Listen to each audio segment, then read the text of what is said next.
Hello students, welcome in Learning Space. Myself Ravikant Dapke, working as a teacher for SSC board student for science and mathematics from last 21 years. In this episode we shall learn science and technology part 2nd. We have started chapter 2nd from last 2 lectures, that is life processes in living organism part 1st. In first lecture we have seen living organism and life processes, and in second video we have learnt with living organism and energy production with the steps of energy production, and in this video we will deal with energy production in microorganisms through anaerobic respiration. So let us start. We all know that human being cannot live without oxygen. It means that oxygen is very essential part to survive for human. But there are number of bacteria which die due to oxygen. It is very interesting. Oxygen survives human, but the same oxygen dies bacteria because these bacteria are performing anaerobic respiration. This happens in following two steps. First step is glycolysis and second step is fermentation. We shall discuss one by one. In glycolysis, pyruvic acid is obtained, and in fermentation, the pyruvic acid obtained in glycolysis step is converted into alcohol or other organic acids. For the same reaction, we need some enzymes for the proper action, and this whole procedure of converting pyruvic acid into alcohol or other organic acids with the actions of enzyme is known as fermentation. We may say that it is the definition of fermentation.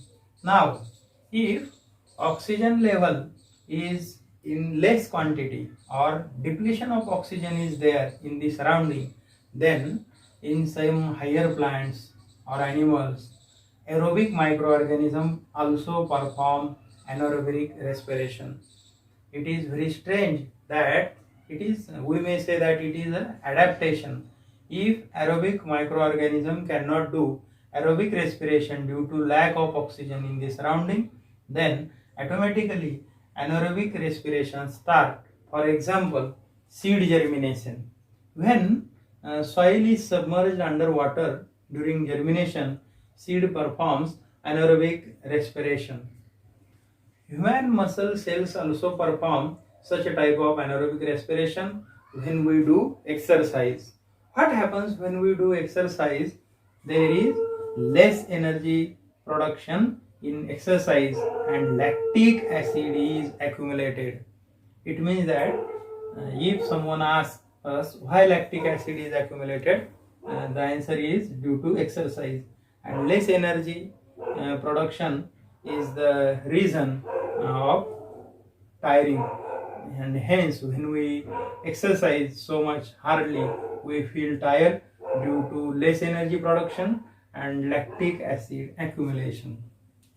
Now we shall proceed to next point, energy from different food components.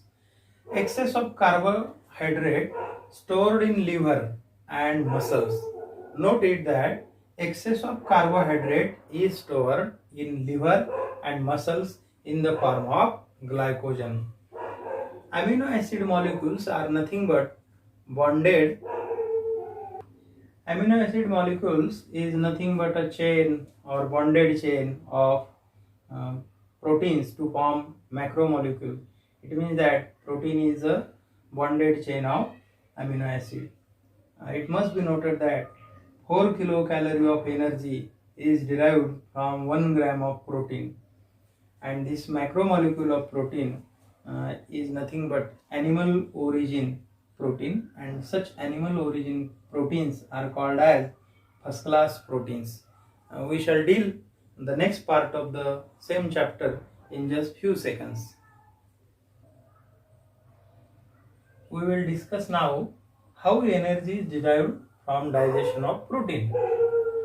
Digestion of protein gives, when we say that digestion of proteins happens, amino acids are obtained, and these obtained amino acids are absorbed in our body. Absorbed amino acids are then transported up to each organ of the body and cell of the body. This procedure happens via blood. See once again the sequence of digestion of protein. We can derive energy from digestion of protein, and digestion of protein gives amino acids. This amino acid is absorbed in our body and then transported up to each cell and organ via blood. It is a systematic procedure. If there is something mistake in digestion, we feel not healthy or somewhat uneasy. Now we shall deal with when these cell or organ receives these amino acids via blood, they develop useful material for them as following. For the skin, melanin and keratin. This is related with, keratin is related with our nail color, and melanin gives the body color of our parents to us. For bones, osin is developed. For pancreas, insulin is developed, and this insulin is responsible for diabetes. Or trypsin is also developed for pancreas. Number of hormones are also developed in pituitary glands. And for muscles, actin or myosin, that is flexible proteins, are developed. And in blood, HB means hemoglobin, and antibodies are developed. I think you might have understood the energy derivation process by the digestion of protein, and that is energy from different food components. Thus we have covered. In some next video we will continue this chapter. Please be with me for the continuation of this chapter. Before ending this video, I will request you like it, share, subscribe, and comment in the comment box to improve in next video. Bye students. Students, always remember that excess of amino acids obtained from proteins are not stored in the body. They are broken down and the ammonia form is eliminated out of body. It means excess of amino acid is eliminated from body. If necessary, excess of proteins are converted into other proteins, useful substances. Which are they? Glucose. And this process is called as gluconeogenesis. Plants produce the necessary amino acids from the minerals de novo and thereby produce different proteins. An enzyme, Rubisco, Rubisco, it is the name of enzyme. An enzyme, Rubisco, present in the plant chloroplast, is most abundant protein found in nature. I think it will be helpful to solve Hertz question in science papers, and as a general knowledge this is very helpful. From where do we obtain lipids?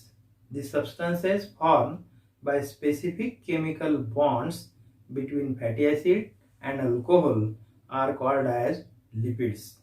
Digestion of lipids consumed by us is nothing but conversion into fatty acids and alcohol. Fatty acids are absorbed up and distributed everywhere within the body. From these fatty acids, different cells produce various substances necessary to themselves. For example, the molecules called as phospholipids, which are essential for producing plasma membrane, are formed from fatty acid. Besides these, fatty acids are used for producing hormones. Which hormones are they? Progesterone, estrogen, testosterone, aldosterone, etc. and the covering around axons of nerve cell. Similarly, we get 9 kilocalorie of energy per gram of lipids. excess of lipids are stored in adipose connective tissue in the body.